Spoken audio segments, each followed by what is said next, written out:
Hello everybody, have you ever used a water level? Well, neither had we until a couple of days ago. But this is the most brilliant invention, and if you don't have a dumpy level or a laser level, this is what you need. All you need is a tank and a tube that you attach to the tank. It can be a bucket, it can be anything. What we've done is we've taken a stick, attached an old tape to it, tape measure, and we have attached a clear plastic tube. Put a little colorant, food colorant in it, and you'll notice that the water level in the tank is exactly the same as in the tube. That's how water level works. Now, the reason we built this is because we had to make this, we had to lay this concrete behind us, and we had to give it all level and didn't have a dumpy level. And so, let's show you how this works. So, you know, as a swimming pool, the water will always be the same on both sides of the pool.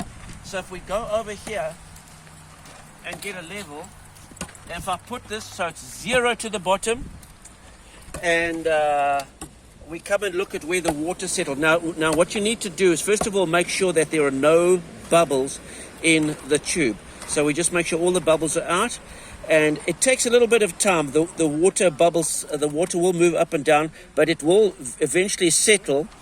And it's settling around about, there were 102, okay, 101. Let's call it 101. It's settled on 101.5. So now, let's go and see if the other side of the... going to see now if it's the same on the other side, and we'll just use this as a reference. So we stop here, we put our pole on the ground again, and we will see where our water settles. And if it settles in exactly the same place, then we know this is 100% level. The tube I've got here is 30 meters long. It doesn't matter how long your tube is. It can be 30 miles long or 30 kilometers long, because water will always find its own level. So how about this? 101.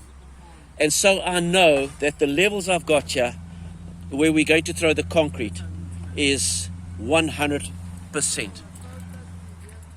Let's just, for good argument's sake, let's just see the difference between how close we are to level there. Let's just go and put it on the bank there, just to show how far, and that's how we can work out how much deeper or how much higher we need to go.